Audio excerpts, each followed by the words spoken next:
আম্মা জান হাজেরা আলাইহিস সালাম ওই সময়ে নবী ইব্রাহিম খলিলুল্লাহ দিকে চেয়ে বলেছিলেন, ও আল্লাহর পয়গম্বর, আপনি জান যে আল্লাহ পাক আমাকে আর আমার নবজাতক শিশু ইসমাইলকে এই মরুভূমিতে রেখে দিয়ে আপনাকে চলে যাওয়ার আদেশ করেছেন।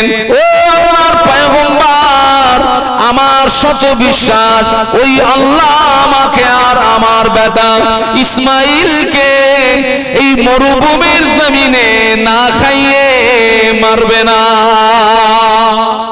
আরো জোরে বলুন সুবহানাল্লাহ। যে আল্লাহ আমাকে আর আমার নবজাতক শিশু ইসমাইলকে এই মরুভূমিতে রেখে আপনাকে চলে যাওয়ার আদেশ করেছেন, আমার বিশ্বাস ওই আল্লাহ আমাকে আর আমার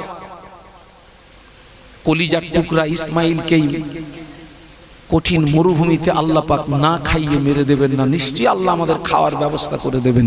একটু জোরে বলুন। আচ্ছা আপনি বলুন তো, এই যে পরীক্ষাটা সহজ না কঠিন? পরীক্ষাটা স্ত্রীকে রেখে দিয়ে, নবজাতক শিশুকে রেখে দিয়ে।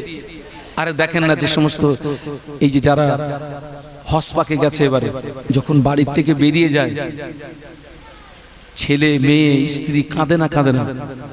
ওই যে তাদেরকে ত্যাগ করে দিয়ে ঘর থেকে বার হওয়াটা সহজ না কঠিন? বলুন বলুন। আল্লাহ পাকের হাজী বান্দারা যে হজ পাকে যায়, কেউ কি এই আশা নিয়ে যায় যে আমি ওখান থেকে হজ করে একেবারে হাজী হয়ে বাড়ি ফিরবো? এই আশা তো কারো থাকে না। কঠিন পরীক্ষা চলে গেল। কয়েকদিন অতিবাহিত হলো, বেটা ইসমাইল আলাইহিস সালাম পানির তৃষ্ণায় কষ্ট পায়, পানির তৃষ্ণায় কষ্ট পায়। সন্তানের যদি কষ্ট হয়, পিতা এবং মাতা দুজনের ভিতরে সন্তানের কষ্ট বেশি অনুভব করে কে? বাপ না মা? সন্তানের যদি কষ্ট হয়, বাপ মার ভিতরে সবচেয়ে বেশি কষ্ট হয় মায়ের। কেন বলুন তো? না, 10 মাস 10 দিন পেটে ধারণ করেছিল কে? মা। আমরা যারা বাপ, ওই যে মায়েদের পেটে যখন 9 মাস যখন হয়, স্বাভাবিকভাবে মায়েদের পেট কি হয়? উঁচু হয়। মা খেতে বসেছে, বাচ্চা পেটের ভিতরে বিভিন্ন ভাবে নড়াচড়া করেছে, মা খেতে পারেনি, বসতে পারেনি, ঘুমাতে পারেনি। আজ পর্যন্ত শুনেছেন কোন মা তার পেটের সন্তানের জন্য বদদোয়া করেছে যে তোর জন্য আমি একটু স্বস্তিতে থাকতে পারলাম না? হয়েছে হয়েছে। আমার সমাজে অনেক আছে বাপ মারে ভাত দেয় না। আমি কিন্তু অনেক জায়গায় বলিয়ে ফেলেছি যে আল্লাহ ওই সমস্ত মদ্দা লোকগুলোর পেটে বাচ্চা দাও, কারণ ওর পেটে বাচ্চা না আসা পর্যন্ত ও কিন্তু ঘানটা বসবে না। ওই মদ্দা লোকগুলোর পেটে বাচ্চা দাও। নবী পাকের একজন সাহাবী আল্লাহ নবীকে জিজ্ঞাসা করেছিলেন, ইয়া রাসূলুল্লাহ, হাবিবাল্লাহ, হুজুর আমি খেদমত করব কার? আল্লাহ নবী বললেন তোমার মায়ের। তারপরে কার? আল্লাহ নবী বললেন তোমার মায়ের। তারপরে কার? আল্লাহ নবী বললেন তোমার মায়ের। তারপরে কার? আল্লাহ নবী বললেন তোমার পিতার। আল্লাহ নবী পিতা অপেক্ষা মায়ের ইজ্জত 3 গুণ বাড়িয়ে দিয়েছে। নবী পাকের একজন সাহাবী আল্লাহ নবীকে জিজ্ঞাসা করেছিলেন, ইয়া রাসূলুল্লাহ, হাবিবাল্লাহ, হুজুর আমি, ইয়া রাসূলুল্লাহ, হাবিবাল্লাহ, হুজুর আপনি আমায় অনুমতি দিন, আমি জিহাদে যাব, আমি শহীদ হব, আমি যুদ্ধে যাব, আমি শহীদ হব। আল্লাহ নবী জিজ্ঞাসা করলেন, ও বাবা সাহাবী, তোমার আম্মা কি জীবিত? নাম, ইয়া রাসূলুল্লাহ। তোমার আব্বা কি জীবিত? নাম, ইয়া রাসূলুল্লাহ। আমার আম্মা জীবিত, আব্বা জীবিত। আল্লাহ নবী বললেন, ও বাবা সাহাবী, যাও বাড়ি চলে যাও, আব্বা আমার সেবা যত্ন করো, আব্বা আমার খাই খেদমত করো, আব্বা আমার দেখভাল করো। যুদ্ধে তোমায় যেতে হবে না, আব্বা আমার সেবা যত্ন করো, দেখভাল করো, খাই খেদমত করো। আল্লাহ পাক তোমার নামায় আমলে যাদের নেকি দান করবে। আর একটু মহব্বতে বলা যায় না? আগামীকাল ঈদ, আল্লাহ যদি হায়াতে রাখে ঈদের নামাজ পড়বো ইনশাআল্লাহ। আমাকে যেন ভুল বুঝবেন না। আমরা নতুন নতুন জিনিস স্ত্রীকে দেই, ছেলেকে দেই, মেয়েকে দেই, কিন্তু একটা শাড়ি আমার মায়ের জন্য জোটে না, একটা লুঙ্গি আমার আব্বার জন্য জোটে না। বাস্তব বলছি না বাস্তব বলছি?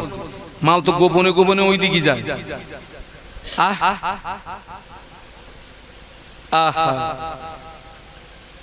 ইসমাইল আলাইহিস সালাম পানির তৃষ্ণায় কষ্ট পাচ্ছে, মা কষ্ট সহ্য করতে পারছে না। দেখুন, এদিকে বাচ্চা এবং স্ত্রী কষ্ট পাচ্ছে, আল্লাহর পয়গম্বর কিন্তু দুজনকে রেখে আল্লাহর হুকুমে একটা কঠিন পরীক্ষা। আমি আমাকে দিয়ে বলি, আমার একটা ছেলে একটা মেয়ে। আমি যখন এক সপ্তাহের জন্য যখন সফরে চলে যাই, ছেলের জন্য মেয়ের জন্য চোখে পানি আসে, তখন কি করি? ওদেরকে বলি, খোকা একটু ভিডিও কল কর, তুই আমার দেখ, আমি একটু তোরে দেখি। মেয়ে আমাকে দেখে, আমি মেয়েকে দেখি। কিন্তু আল্লাহর পয়গম্বরের জমানায় তো সব ছিল না। ইসমাইল আলাইহিস সালাম পানির তৃষ্ণায় কষ্ট পাচ্ছে, ছটফট করছে, মা তো সহ্য করতে পারে না। মা তো আহা, পৃথিবীর জমিনে আমাদের সবচেয়ে বড় পীর হচ্ছে পিতামাতা, সবচেয়ে বড় পীর। তামাম পৃথিবীর জমিনে যত পীর সাহেব আছে, কোন পীর সাহেবের দোয়া কবুল হয়ে যাবে গ্যারান্টি নেই। যত বড় পীর হোক, দোয়া কবুল হবে গ্যারান্টি বলুন বলুন নেই। কিন্তু আব্বা মার দোয়া কবুল হবে 100% গ্যারান্টি। সুবহানাল্লাহ বলুন। কে দিয়েছেন বলুন তো? স্বয়ং আল্লাহ রাসূল দিয়েছেন 100% গ্যারান্টি। আব্বা মা দোয়া। আল্লাহ নবী 1000 বছর আগে নূরের জবানে বলে গেলেন, মামিন ওয়ালাদিন বারিন ইয়ানজুরু ইলা ওয়ালিদাইহি নাযারা রাহমাতি ইল্লা কাতাবাল্লাহু লাহু বিকুল্লি নাজরাতিন হাজ্জাতাম মাবরুর।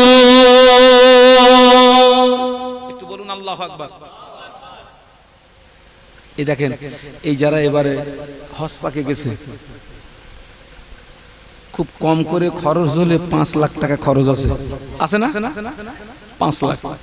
কোন হাজী সাহেব গ্যারান্টি দিতে পারবে যে আমার হজ কবুল হয়ে গেছে? বলুন বলুন, কেউ পারবে?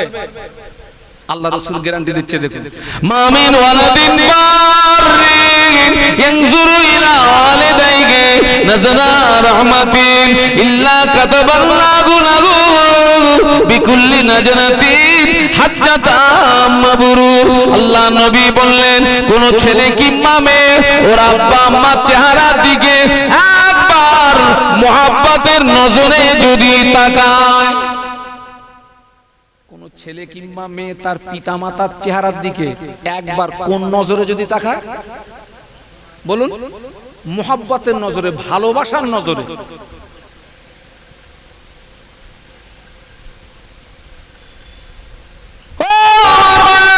আল্লাহ নবী বললেন, আল্লাহ পাক ওই ব্যক্তির নামায় আমলে আমার আল্লাহ একটা কবুল হওয়া নফল হজের সওয়াব দান করে। একটু মহব্বতে বলা যাবে না? আর একটু জোরে বলুন। পিতামাতার দিকে একবার মহব্বতের নজরে তাকালে একটা কবুল হওয়া নফল হজের সওয়াব আল্লাহ বান্দাকে দান করে। আরো জোরে বলুন।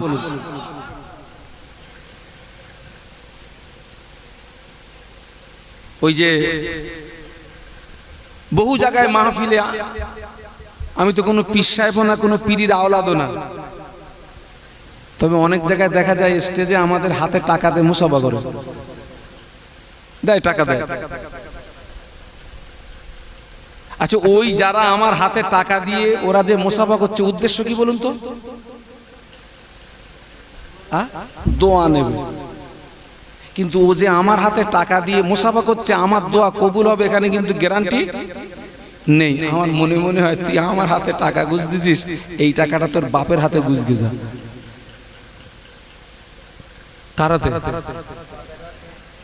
ওই জায়গায় দিয়ে যদি একবার তোর বাপের হাতে মুসাফা করতে পারিস আর যদি দোয়া চাস, রাসূল বলেছেন বিগয়রি হিজাব, হিজাবুন মানে পর্দা, আল্লাহ আর পিতা মাতার মাঝখানে কোনো পর্দা থাকে না, সরাসরি কবুল।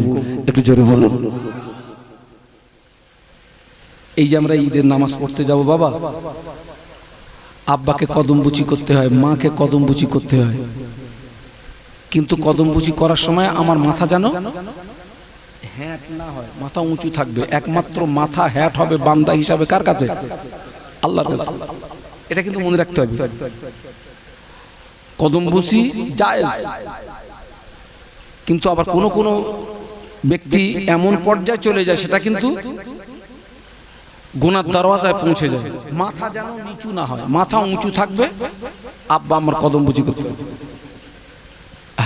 তো আল্লাহর নবীর একজন সাহাবী বললেন, হুজুর আব্বা আমার চেহারার দিকে একবার মহব্বতের নজরে তাকালে যদি একটা কবুল হওয়া নফল হজের সওয়াব পাওয়া যায়, আমি যদি দিনে 70 বার তাকাই। সাহাবী নবীকে বললেন, নবী পাক ওই সাহাবীকে লক্ষ্য করে বললেন, ও সাহাবী, আল্লাহ নবী একটু বিরক্তির সুরে বলেছিলেন, আল্লাহ নবী একটু বিরক্তির সুরে বলেছিলেন, ও সাহাবী, আল্লাহ পাকের নেকির ভান্ডারে নেকি কমে না।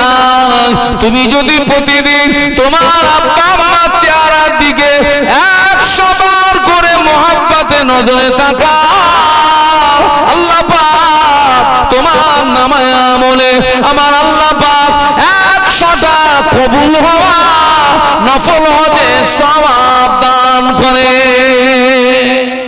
আরো জোরে বলুন। 70 মান না, 100 বার।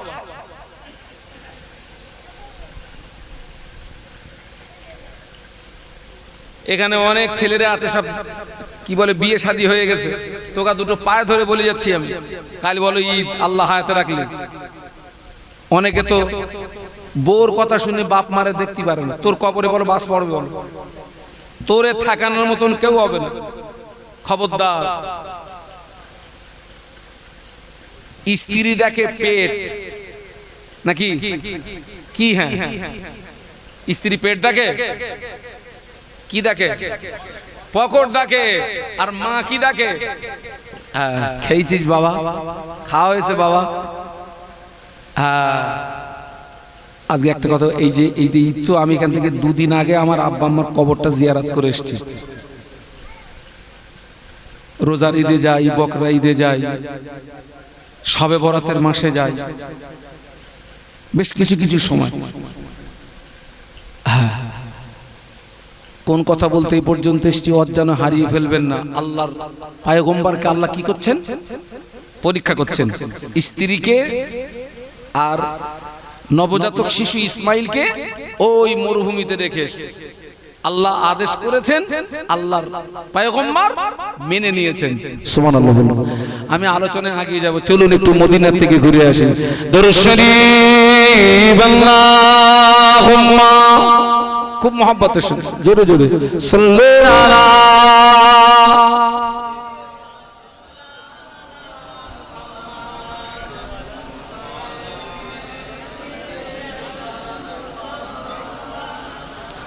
हुब्बे आमाद जलगी सीने में है, मैं गाहूं मेरा दिल मदीने में गए। फूल तो फूल कांटों में क्या हुस्न है, लुत्फ जन्नत से बढ़कर मदीने में गए। अल्लाहुम्मा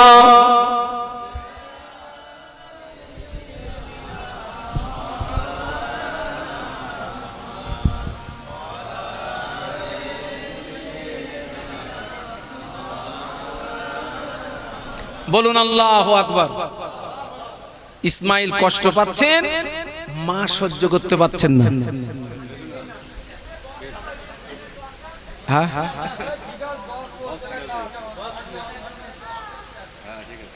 খোকা আর একটু আগে এসো, আগে এসো। ওখানে কিন্তু দাঁড়ালি হবে না, বলো ভিতরে আসেন, ভিতরে আসেন। আরেকটু কলেমার জিকির লা ইলাহা ইল্লাল্লাহ, জবান খুলে খুব মহব্বতের সঙ্গে লা ইলাহা ইল্লাল্লাহ। যে হালাতে আছেন ওই হালাতে বসেন, অসুবিধা নেই, আসেন। মুহাম্মাদুর রাসূলুল্লাহ আল্লাহুম্মা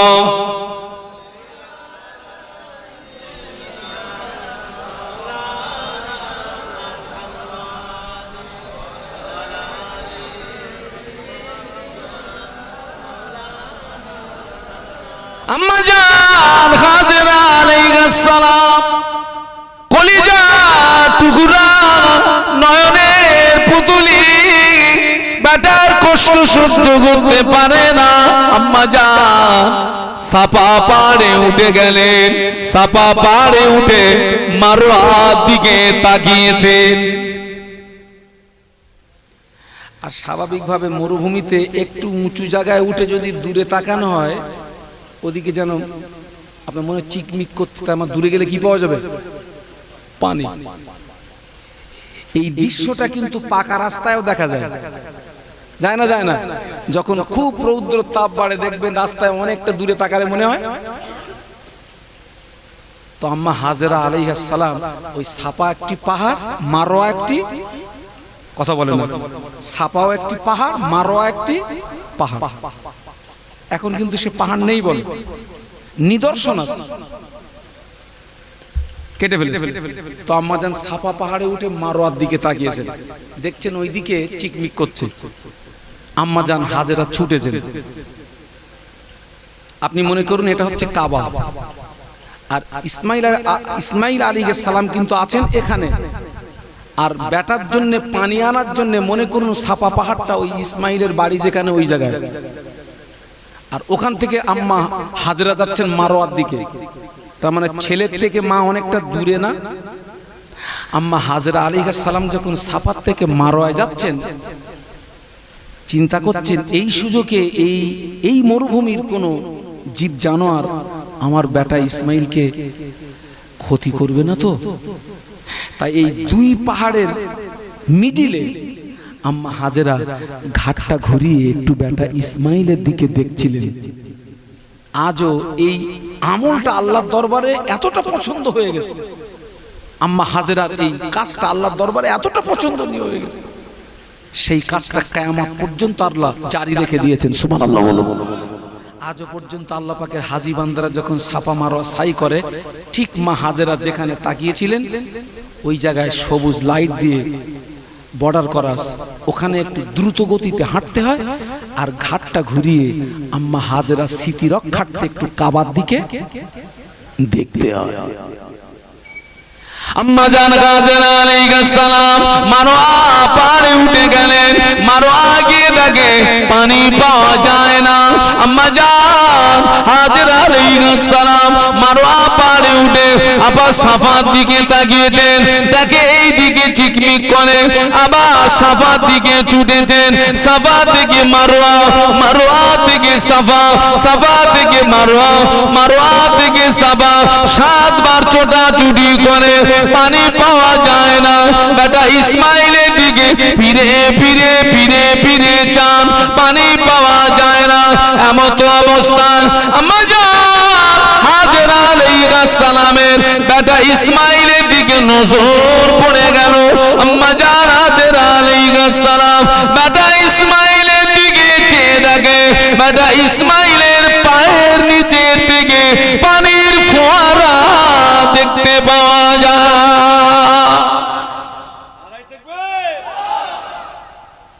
বেটা ইসমাইলের পায়ের নিচের থেকে পানির ফোয়ারা। আম্মা হাজেরা সালাম ছুটেছেন, এসে উনি পাথর দিয়ে গাঁট করে দিয়ে বললেন জম জম। এর বাংলা মানে হচ্ছে থাম থাম। জমজমের বাংলা মানে থাম। ঐতিহাসিকরা লিখেছেন আম্মা হাজেরা আলাইহিস সালাম পাথর দিয়ে যদি ওই জমজমের পানিকে গাঁট না করতেন, তামাম পৃথিবীর জমিনটা জমজমের পানিতে প্লাবিত হয়ে যেত।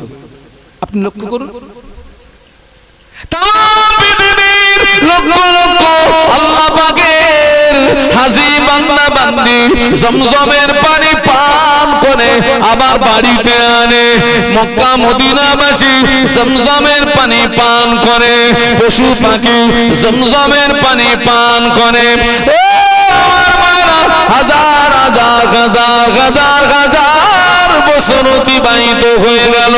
আল্লাহর নামের শপথ করে বলছি, আজ পর্যন্ত জমজমের এক ফোঁটা পানি কমে নাই। এক ফোঁটা পানি। লক্ষ লক্ষ মানুষ পান করছে পানি।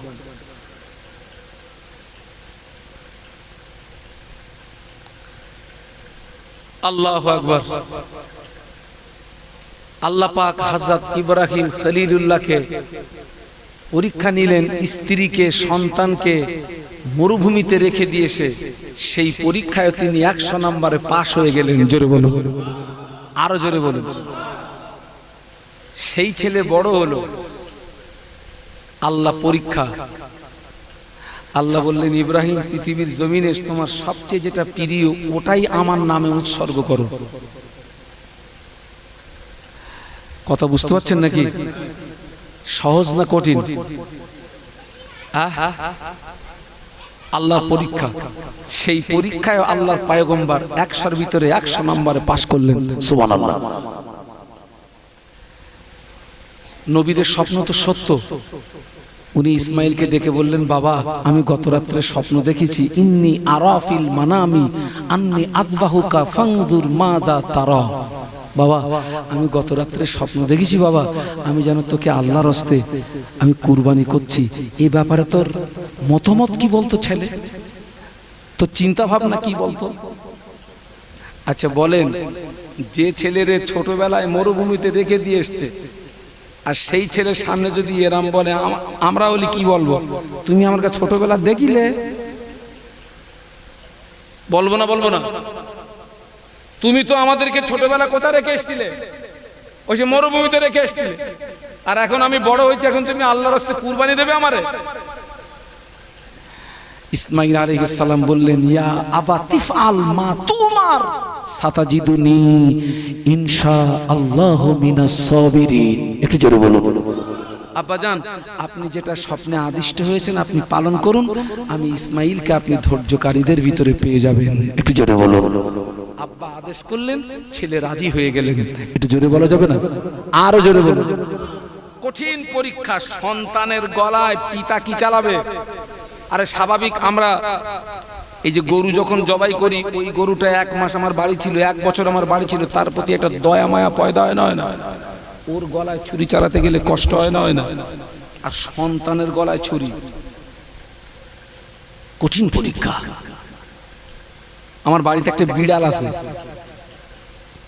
আমি কিন্তু এর আগে ওই মানে বিড়াল বা এই জাতীয় আমি ওদের ঠিক ধারে পাশে আমি যেতে চাইনি, কিন্তু সে বিড়ালটা ও আমাকে এতটা ভালোবেসে ফেলেছে, আর আমি ওরে এতটা ভালোবাসি মানে বেসে ফেলেছি। আমি যতক্ষণ পর্যন্ত মাহফিল থেকে বাড়ি না আসবো, ও এক জায়গায় চুপ করে বসে থাকবে। আমি বাড়ি আসলে দৌড়ের ওখান থেকে ও আমাকে রিসিভ করবে যে হুজুর এসে গেছে।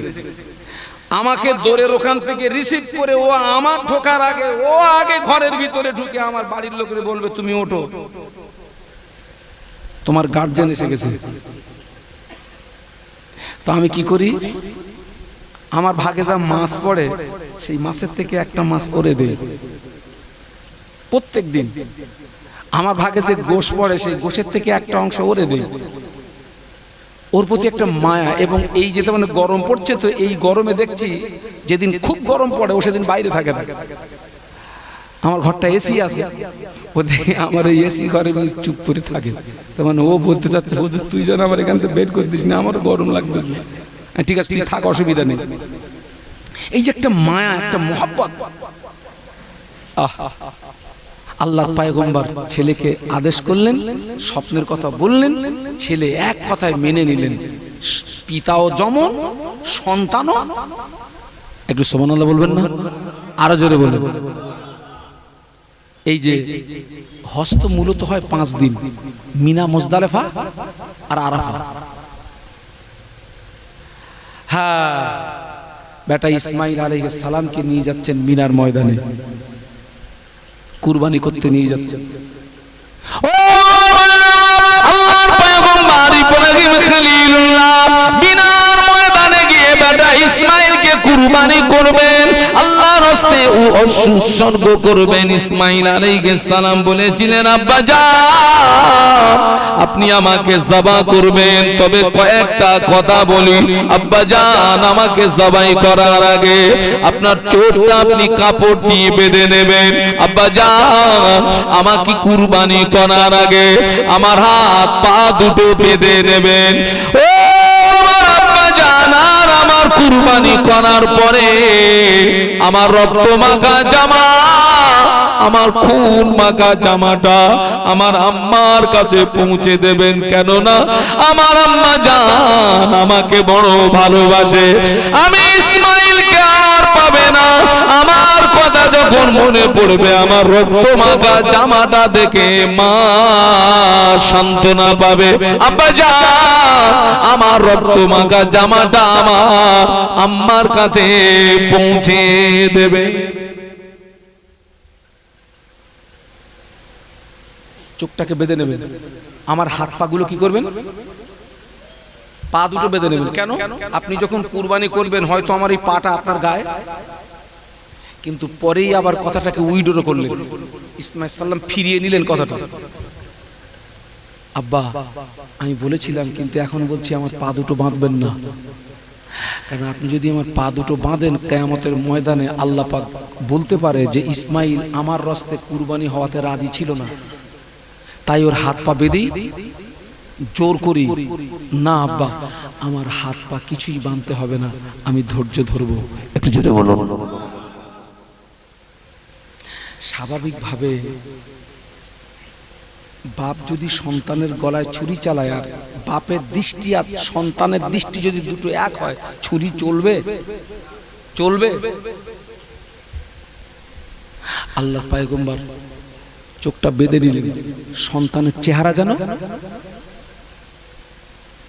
বিসমিল্লাহ আল্লাহু আকবার বলে ছুরি চালিয়েছেন। এত জোরে ছুরি চলে, আল্লাহর পয়গম্বর ছুরি চালাচ্ছেন, আর আল্লাহ পাক আদেশ করে দিয়েছেন ছুরিকে, ছুরি খবরদার আমার ইসমাইলের একটাও লোমে যেন স্পর্শ করবি না। গায়ের লোমের গোড়া দিয়ে ঘাম তত্তর করে বেরিয়ে যায়। আল্লাহর পয়গম্বর ছুরি চালায়, বেটা ইসমাইল জবা হয় না, ছুরিটাকে ফেলে দিয়েছেন, যে পাথরের উপরে পড়ে গেল, পাথর টুকরা হয়ে গেল, ইসমাইল জবাই হলো না। আল্লাহ পাক জান্নাত থেকে একটি দুম্বা পাঠিয়ে দিলেন, ও ইব্রাহিম আমার পরীক্ষায় তুমি পাশ হয়ে গিয়েছো। আমি আল্লাহ পাক তোমাকে পরীক্ষা নিয়েছিলাম, পরীক্ষায় তুমি পাশ হয়ে গিয়েছো, সন্তান তোমার কুরবানি দিতে হবে না। আমি আল্লাহ জান্নাত থেকে দুম্বা পাঠিয়ে দিয়েছি, ওটা তুমি কুরবানি করো, আমি আল্লাহ পাক খুশি হয়ে যাব।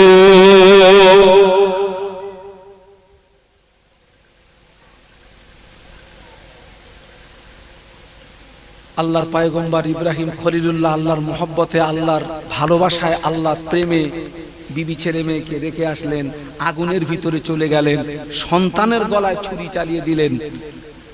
এখান থেকে আমাদেরকে একটু শিক্ষা নিতে হবে। আপনাকে আগুনে যেতে হবে না, বিবি ছেলে মেয়েকে রেখে আসতে হবে না, সন্তানের গলায় ছুরি দিতে হবে না। আমরা একটু সময় আল্লাহর রাস্তে কুরবানি দিতে পারবো না? কি কি কি একটু সময়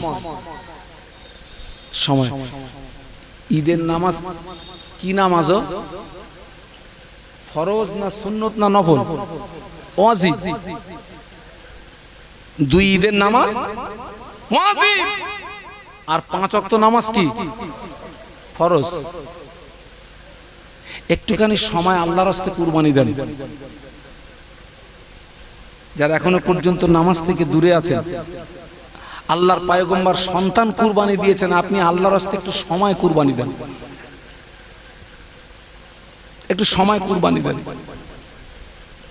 ফিরে আসুন। আজকের দেখেন এই যে আপনার যে যুদ্ধটা হচ্ছে Palestine versus Israel versus Palestine, এই যুদ্ধের ভিতর দিয়ে কিন্তু একটা জিনিস পরিষ্কার হয়ে গেছে, তামাম পৃথিবীর জমিনে মুসলমানদের আহা বলার কেউ নেই। একমাত্র আমাদের আপন হচ্ছে আল্লাহ এবং তার কে রাসূল। আল্লাহ আল্লাহ রাসূল। আজকের কুরবানি হচ্ছে, কুরবানি হচ্ছে। অধিকাংশ মানুষের কুরবানি কিন্তু কবুল হয় না। অধিকাংশ মানুষের কুরবানি কবুল হয় না, নিয়ত খারাপ সব। অধিকাংশ নিয়ত খারাপ। কেউ কুরবানি দিচ্ছে, আমার 5টা মেয়ে, ওদের বাড়ি 5 কেজি করে গোশত পাঠাতে হবে, বড় গরু কেন। অনেক জায়গায় দিতে হবে বড় গরু কেন। আল্লাহ কিন্তু বড় গরু দেখে না, কি দেখে? আল্লাহ বান্দার অন্তরটা দেখে, অন্তরটা দেখে, নিয়তটা দেখে। আল্লাহ পাক কোরআনে বললেন, ইন্না সালাতি ওয়া নুসুকি ওয়া মাহইয়ায়া ওয়া মামাতি লিল্লাহি রাব্বিল আলামিন। ইন্না সালাতি ওয়া নুসুকি ওয়া মাহইয়ায়া ওয়া মামাতি লিল্লাহি রাব্বিল আলামিন। আপনার নামাজ, আপনার কুরবানি, আপনার বেঁচে থাকা, আপনার মরে যাওয়া, মুমিনের প্রত্যেকটা কাজের মূল টার্গেট হবে আল্লাহর সন্তুষ্টি। কার সন্তুষ্টি? আল্লাহর সন্তুষ্টি। আল্লাহর সন্তুষ্টি। নামাজ পড়বো আল্লাহর সন্তুষ্টি, হজ করবো আল্লাহর সন্তুষ্টি উদ্দেশ্য, দান করবো আল্লাহ, কুরবানি দেব ওটাও কি আল্লাহর সন্তুষ্টির উদ্দেশ্য। আগেকার দিনে আপনারা দেখতেন না, বড় বড় গরু কিনে গরুর গলায় মালা পরিয়ে সব কি করতো রাস্তায়? কার গরু না অমুকের গরু যাবে, কুরবানি যাবে, কথা বলেন হবে। ও এই ঈদগায় দেখেছি সবচেয়ে আমার গরু বড়, ও কুরবানি হবে, ও তো শুধু গোশত খাওয়া। আল্লাহ পাক বান্দার অন্তরটা দেখে, বান্দার মনটা দেখে। তো আমি শুধু আজকে আপনাদেরকে বলতে চাচ্ছি, আল্লাহর পয়গম্বর ইব্রাহিম খলিলুল্লাহ, যিনি হচ্ছেন জাতের পিতা, তিনি সন্তান আল্লাহর রাস্তায় কুরবানি দিতে দ্বিধাবোধ করলেন না। আমরা এর থেকে একটু শিক্ষা নিই অন্তত আমাদের। এই দেখেন আল্লাহ পাক, এই যে আল্লাহ পাক কোরআন শরীফের মধ্যে কি বলছে দেখুন, ইন্নাল্লাহা আশতারা মিনাল মুমিনিনা আনফুসাহুম ওয়া আমওয়ালাহুম বিআন্না লাহুমুল জান্নাহ। একটু বলুন আল্লাহু আকবার, আর একটু জোরে বলুন।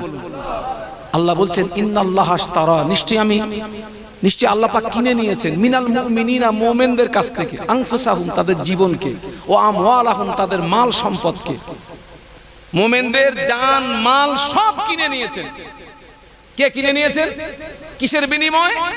বিআন্না লাহুমুল জান্নাহ, জান্নাতের বিনিময়ে। একটু জোরে বলুন। আমরা যারা মুমিন, আমরা কিন্তু আল্লাহর দরবারে বিক্রি হয়ে গেছি। আল্লাহর দরবারে কি হয়ে গেছি? বিক্রি হয়ে গেছি। আল্লাহ আমাদেরকে কিনে নিয়েছে। তাহলে আমার জানটাও আল্লাহর রাস্তায় দিতে হবে, আর আমার মালও জানো কার রাস্তায় যায়? আল্লাহর রাস্তায়। আমার জীবনটা আল্লাহর রাস্তায় চলিনি, মাল আল্লাহর রাস্তায় দেয়নি, মরে যাওয়ার পরে বলতেছি বিসমিল্লাহি ওয়া আলা মিল্লাতে রাসূলিল্লাহ। ও লাশ নিয়ে আল্লাহ কি করবে? তোর জীবন তো আমার রাস্তায় চলিনি, তোর মাল আমার রাস্তায় ব্যয় হলো, ও কাটলে আমি কি করব? হ্যাঁ, আজকের ঈদুল আজহার রাত, দোয়া কবুলিয়াতের রাত, গুরুত্বপূর্ণ রাত। অন্তত এতটুকু শিক্ষা যদি আমরা এখান থেকে নিতে পারি, আমাদেরকে ভালো হতে হবে, আমাদেরকে পরিবর্তন হতে হবে। কারণ আমরা প্রতি মুহূর্তে কিন্তু মৃত্যুর দিকে এগিয়ে যাচ্ছি। একটা রাত, একটা দিন আমাদের কাছ থেকে অতিবাহিত হচ্ছে মানে আমরা কিন্তু অটোমেটিক কবরের দিকে বলুন এগিয়ে যাচ্ছি। তো আরে আমি যখন এই খোড়গাছিতে যখন জীবনে সর্বপ্রথম এসেছি তখন আমি ইয়াং, আর আজকের কি, আজকে আমার কিন্তু বুড়োর খাতায় নাম উঠে গেছে, সাইড সাদা হয়ে গেছে। তাহলে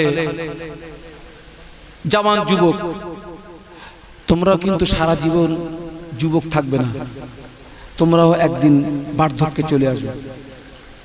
হ্যাঁ, অতএব আমাদেরকে পরিবর্তন হতে হবে, আমাদেরকে ভালো হতে হবে, আমাদেরকে ভালো হতে হবে, আমাদেরকে পরিবর্তন হতে হবে। আর যে ভালো হওয়ার মন তৈরি করে, যে হেদায়েত পাওয়ার মন তৈরি করে, আল্লাহ পাক তাকেই হেদায়েত নসিব করে। যে হেদায়েত পাওয়ার মন তৈরি করে না, আল্লাহ তাকে হেদায়েত। আচ্ছা ভাই, কোন কাওরা যদি মুসলমান হয় আল্লাহর কোনো লাভ আছে? তাও কথা বলেন। কোন কাওরা যদি মুসলমান হয় আল্লাহর কি লাভ আছে? আবার কোন মুসলমান যদি কাওরা হয়, আল্লাহর কি কোনো ক্ষতি হবে? না, আল্লাহর লাভও নেই, ক্ষতিও। লাভ ক্ষতি কার? বান্দা। বান্দা যদি ভালো হয় লাভ বান্দা, আর বান্দা যদি খারাপ হয় তো ক্ষতি বান্দা। রাস্তা বলো দুটো, ডাইনে গেলি জান্নাত পাবো, বাঁয়ে গেলি। এই যে সমস্ত বান্দারা জাহান্নামী হবে, নাউজুবিল্লাহ, এর জন্য কি দোষ আল্লাহ দেবেন? দোষ তো উরির দোষ। আল্লাহ তো রাস্তা দুটো দেখিয়েছিলেন, তুই ডাইনে না গিয়ে বাঁয়ে গেলি কেন? অতএব আজকে দেখেন সমাজ, আমরা কিন্তু গুনার সমুদ্রে আমরা কিন্তু হাবুডুবু খাচ্ছি। আজকে দেখেন সমাজ, দেখেন আপনি যদি একটা একটা করে যদি আপনি বিচার করেন, আগে ছোটরা বড়দেরকে সম্মান করত, এখন আর সে আছে? বলেন আছে? না। মায়েরা আলেম ওলামা টুপিওয়ালা দাড়িওয়ালাদেরকে দেখলে ঘোমটা দিত, আর এখন ওদের দেখে আমাদের ঘোমটা দিলি ভালো। ঠিক বলছি না ভুল বলছি? সব উল্টো, ওলট পালট হয়ে গেছে।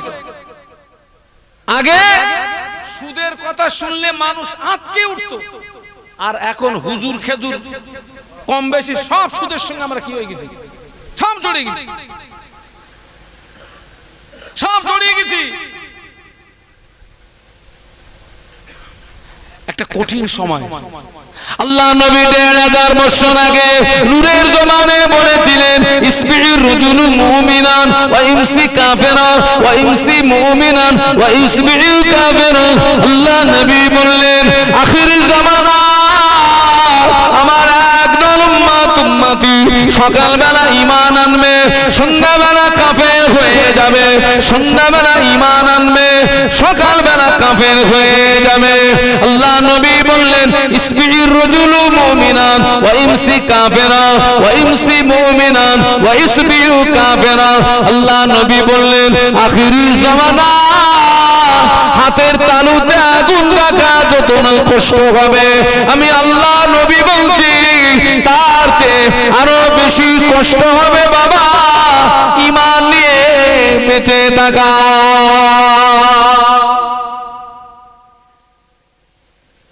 আগে মানুষের কথার দাম ছিল, এখন আছে বাবা?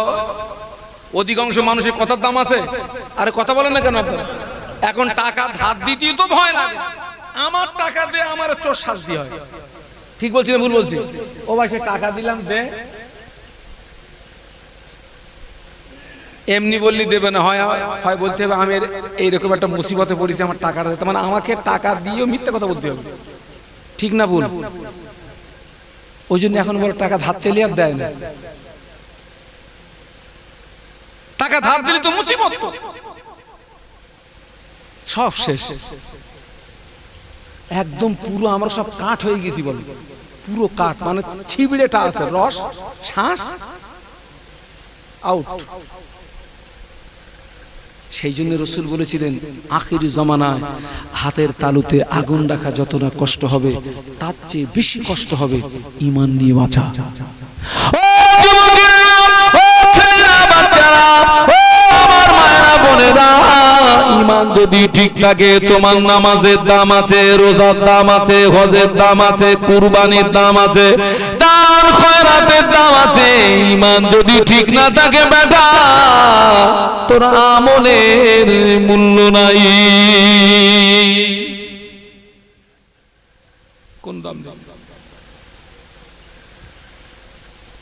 আজকে কম বেশি আমি 26 থেকে 27 বছর হজ করছি। আমি পাকা পাকা বেঈমান দেখেছেন আপনারা?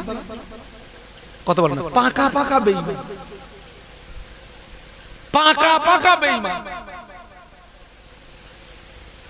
কিন্তু তাদের সঙ্গে আপনি যদি কথা বলেন না, আপনি মনে করবেন আল্লাহ কি আসমান থেকে ফেরেশতা আসছে নাকি। কিন্তু পাকা পাকা বেঈমান, দাড়িওয়ালা, টুপিওয়ালা, হজ করে এসে। আশ্চর্য। আল্লাহ পাক আমাদেরকে হেদায়েত নসিব করেন। বলুন আল্লাহুম্মা আমিন, বলুন আল্লাহুম্মা আমিন, বলুন আল্লাহুম্মা আমিন। কিন্তু আমরা ভালো হই, আমরা পরিবর্তন হই, আমরা একটু সংশোধন হই। এই যে আগামী কাল আল্লাহ হায়াত রাখলে গরুর গলায় যখন আপনার ওই ছুরি চালানো হবে, বিসমিল্লাহ আল্লাহু আকবার, ওই সময় মনে করবেন যে আমার ভিতরে যত কুস্বভাব ছিল, ওই কুস্বভাবের উপরে কি করলাম? বলুন বলুন, ছুরি চালালাম। গরুর গলায় যখন ছুরি চালাবেন, ওই সময় মনে করবেন এই ছুরিটা পশুর গলায় চালালাম না, আমার ভিতরে যে পশুর মতো আচরণ আছে, আমার ভিতরে আপনার পশুর মতো যে খারাপ কাজগুলো লুকিয়ে আছে, ওই খারাপ কাজের উপরে কি চালালাম? জবাই করে দিলাম। তবে এর থেকে আমরা কিছু পাবো, তবেই আমরা ভালো হব, তবেই আমরা পরিবর্তন হব। আপনি ঈমানদার বলে দাবি করলেই কিন্তু জান্নাত পাবেন না। আল্লাহ পাক আমাদেরকে তৌফিক দিন। আর একটা কথা বলে যাই, এই নিজেরা নিজেদের ভিতরে মনোমালিন্য, দ্বন্দ্ব, ফাসাদ, কালকের ঈদের ময়দানে সবটা কবর দিয়ে ওখান থেকে আমরা শান্তির মন নিয়ে কাঁধে কাঁধ মিলিয়ে আমরা ওখান থেকে বাড়ি আসব। সব আপনার কি বলে দ্বন্দ্ব, ফাসাদ সব কিছু ভুলে যান। আমাদেরকে এক হতে হবে। আমাদেরকে কি হতে হবে বলুন তো? সবাই মিলে বলুন কি হতে হবে? এক। ছোট্ট আল্লাহ সৃষ্টি জীব মৌমাছি, ওদের কাছ থেকে শিক্ষা নিতে হবে। মৌমাছির ভিতরে একতা আছে, আছে না? রানী মাছি যেখানে যায় পুরো দলবল কোথায় যায়? ইমাম যেখানে যায় মুসল্লি সব ওদিক যায়। হ্যাঁ, ইমাম যাচ্ছে ডাইনি, মুসল্লি যাচ্ছে ভাই। আরো ছোট্ট পিপিলিকা দেখেন, পিঁপড়ে পিঁপড়ে যখন বন্যা হয়, আসমান থেকে পানি হয়, জমিন থেকে আপনার নদী ভেঙে গিয়ে পানি ঢোকে, তখন পিপিলিকার বাসাগুলো সব কি হয়? ডুবে যায়। দেখেছেন ওই বাসার থেকে ছোট্ট ছোট্ট পিপিলিকারা বেরিয়ে ওরা কিন্তু বলের মতো একটা জমাট বাঁধে, বেঁধে ওই পানির উপরে ভাসে আর ফন ফন করে কি করে? পাক মারে। আচ্ছা ওই পাক মারে কেন বলেন দিন? পাক মারে কেন? পাক মারে এই জন্যে যারা এককভাবে নিচে আসে, নিচে ওরা যদি এককভাবে যদি নিচে থাকে কি হবে? মরে যাবে তো। ওই জন্য ওরা বলে তোরা খানিকক্ষণ উপরে থাক, আমরা খানিকক্ষণ নিচে থাকি। আবার বলে আমরা যদি এইভাবে যদি একটু পাক মারি, তোরাও বাঁচ আমরাও। ছোট্ট পিপিলিকার ভিতর থেকে শিক্ষা নিতে হবে। আর আমাদের ধান্দা কি বলেন দিন? আমি বাঁচি তোরা মর। বাস্তব না বাস্তব? ওই পিঁপড়ের কাছ থেকে শিক্ষা নিতে হবে। আল্লাহ আমাদের সকলকে খাতেমা বিল খায়র নসিব করুন। বলুন আল্লাহুম্মা আমিন। উঠে দাঁড়ান, সালাম পড়বো। ইয়া নবী সালাম।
या नबी नामो प्यारा, या रसूल नामो प्यारा, अर्श पर रब ने पुकारा, सच पैगंबर है हमारा नबी।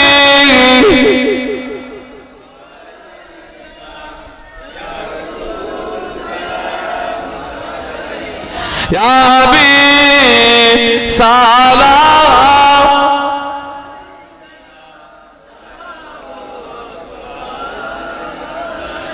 उड़िल अल्लाह ओ बानी,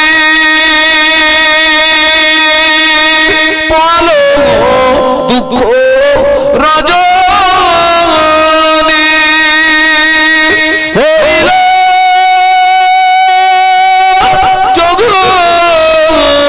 নুরানি, আমেনার নয়নের মনি নবী।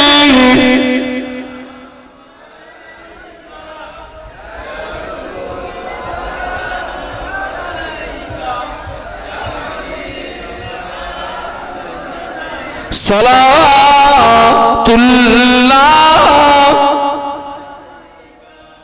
या रब्बी सल्लि व सल्लिम दाइमन अबदा अला नबीका खैर खल्क़ि कुल्लिहिम। बेदाए रब मेरे दुरूद व सलाम बरगुज़ीदा नबी पर अपनी मुदम बलगल औला बिकमालिही, कशफत दुजा बिजमालिही, हसनत जमीअ खिसालिही, सल्लु अलैहि व आलिही। अल्लाहुम्मा सल्लि अला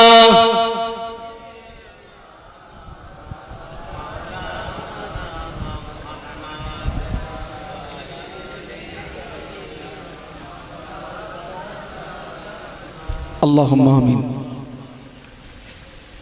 अल्हम्दुलिल्लाहि रब्बिल आलमीन वस्सलातु वस्सलामु अला रसूलिहिल करीम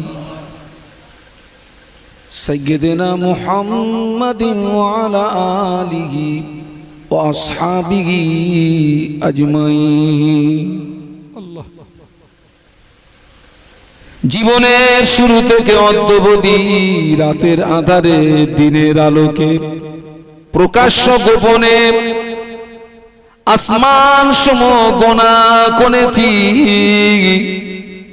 আল্লাহ পাক আপনি যদি আমাদের গোনাগুলো প্রকাশ করে দিতেন, পৃথিবীর জীব জানোয়াররা আমাদের দেখে ঘৃণা করত। আপনি আমাদের ভালোবেসে দয়া করে অন্যায় অপরাধগুলো গোনাগুলো গোপন রেখে দিয়েছেন। আল্লাহ পাক এই পবিত্র ঈদের রাতে গোপনে গোপনে জীবনের গুনাহ মাফ করে দিই। আমাদের প্রত্যেককে এই মুহূর্তে বেগুনাহ মাসুম বানিয়ে দিই। আমাদের আব্বা মা বিবি ছেলে মেয়ে উম্মতে মুসলিমা জীবিত মৃত সকলের জীবনের গুনাহ মাফ করে দিই। শুরু থেকে এতক্ষণ কোরআন শরীফ, হাদিস শরীফ, কলেমা শরীফ, দরুদ শরীফ আল্লাহ পাক আপনি কবুল করুন। বিনিময় যদি কিছু সওয়াব দেন, আকায়ে নামদার মুফাক্কারে মওজুদা সাইয়্যিদুল মুরসালিন রাহমাতাল লিল আলামিনের রূহ পাকে পৌঁছে দিই। নবীজির আহল বর্গ, তাবিন, তাবা তাবাইন, আইম্মা মুস্তাঈদিন, উম্মাহাতুল মুমিনিন, শুহাদা, সালেহিন, মক্কা শরীফ, মদিনা শরীফ, জান্নাতুল বাকি, জান্নাতুল মুআল্লা, মিনা, মুজদালিফা, আরাফাত, জঙ্গে জামাল, সিফিন, আহজাব, উহুদ, বদর, কারবালা, সকল শুহাদান হুজুরদের আরওয়ার পরে সব পৌঁছে দি। আব্বা জান আদম আলাইহিস সালাম, আম্মা জান হাওয়া আলাইহিস সালাতু ওয়াস সালাম থেকে অদ্যবধি জিন, ইনসান, নারী, পুরুষ যারা ঈমান নিয়ে কবরস্থ, প্রত্যেকের আরওয়ার পরে সব পৌঁছে দি।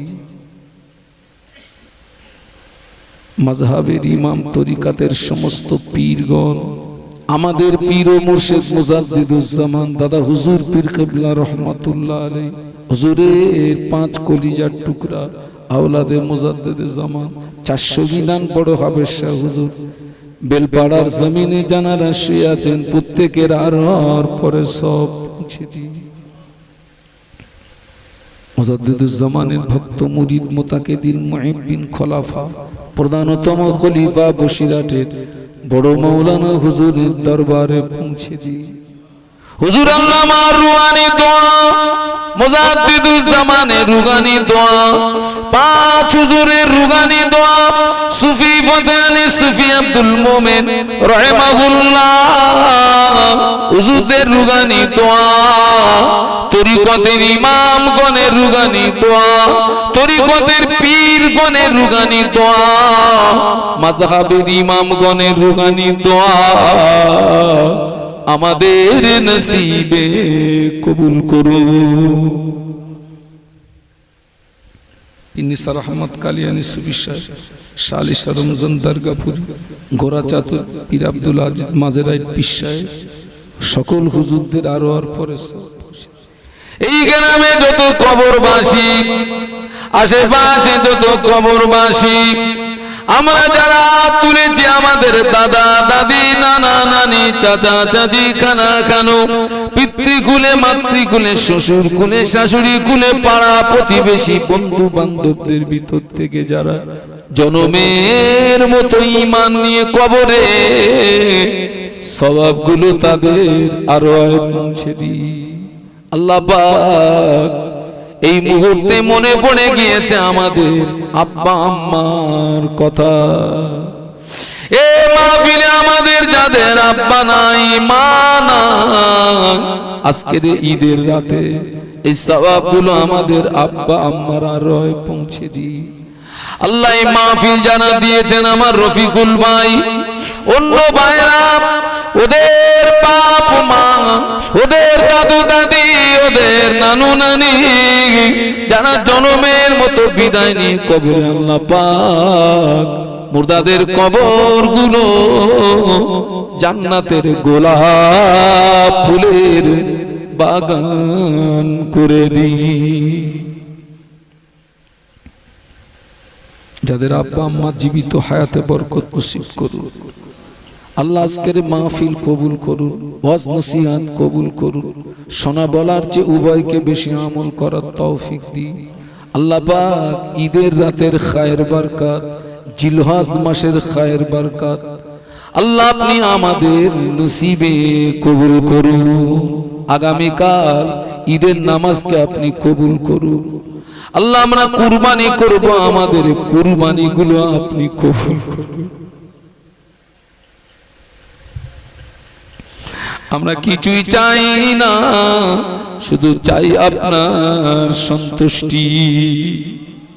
আল্লাহ আল্লাহ পাক আমাদের ভিতরে যারা বেমারিতে আছে আপনি শেফা দিন, ঋণগ্রস্ত আছে ঋণ পরিশোধ করার ওসিলা বানিয়ে দিন, যারা পেশানিতে আছে আপনি আসান করে দিন, কঠিন মুসিবতে আছে মুসিবত থেকে আপনি হেফাজত করুন।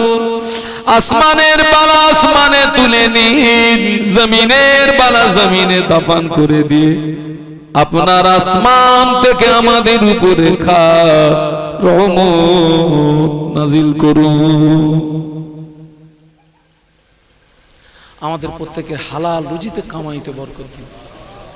এই এলাকার মানুষ অধিকাংশ মানুষ খাটাখাটনি করা মানুষ, পরিশ্রম করা মানুষ, জনমজুরি খাটা মানুষ, চাষবাস করা মানুষ।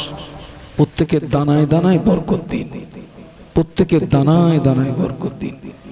এই মাহফিলের ওসিলায় এই গ্রামে আপনার খাস রহমত নাজিল করুন, এই গ্রামে আপনার খাস রহমত নাজিল করুন, এই গ্রামে আপনার খাস রহমত নাজিল করুন। আল্লাহ, খাস দোয়া চাচ্ছি তাম পৃথিবীর মুসলমানদের হেফাজত করুন, খাস করে প্যালেস্টাইনের মুসলমানদের আপনি হেফাজত করুন। আল্লাহ, এই যুদ্ধটা বন্ধ করে দেন, এই যুদ্ধটা বন্ধ করে দেন। হামাস যোদ্ধা, হুতি যোদ্ধা, হেজবুল্লাহ যোদ্ধা, প্রত্যেকের ইমানি কুওয়াত হিম্মতকে আপনি বাড়িয়ে দিন। জয়ের পতাকা আপনি প্যালেস্টাইনের জমিনে তুলে দিন। আল্লাহ, এ আল্লাহ, বিশ্বনবীর কদমের ওসিলায় আমাদের দোয়া কবুল করুন। আজকের এই মাহফিলটা দিতে গিয়ে যারা শ্রম দিয়ে, অর্থ দিয়ে, বুদ্ধি দিয়ে সহযোগিতা করেছে, আমার মতো অদমকে যারা দাওয়াত করেছে, আল্লাহ পাক আপনি ওদের প্রত্যেককে দিনে খাদেম বানিয়ে দিন। ওদের আগামী দিনে দ্বীন ইসলামের খেদমত আরো বেশি বেশি বেশি বেশি করবার মতো তৌফিক দিন। লা তাগনাতু মির রাহমাতিল্লাহ, ইন্নাল্লাহা ইয়াগফিরু যুনুবা জামিআ, ইন্নাহু হুয়াল গফুরুর রহিম। আমিন আমিন আমিন। বাদ লা ইলাহা ইল্লাল্লাহ, লা ইলাহা ইল্লাল্লাহ, লা ইলাহা ইল্লাল্লাহ মুহাম্মাদুর রাসূলুল্লাহ। আসসালামু আলাইকুম ওয়া রাহমাতুল্লাহ।